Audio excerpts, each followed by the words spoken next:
This is a detailed inquiry form, and in this inquiry form there are certain fields that once your executives start working on that or start getting these fields filled up from your customers, then it helps a lot to them later on when they have to do follow up, when they have to re-invite customers for visiting again and again and again.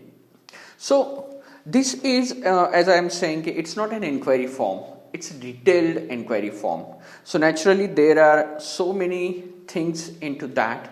The purpose of this form is very simple: to get maximum needed information from your customers so that you or your team will be able to serve them better.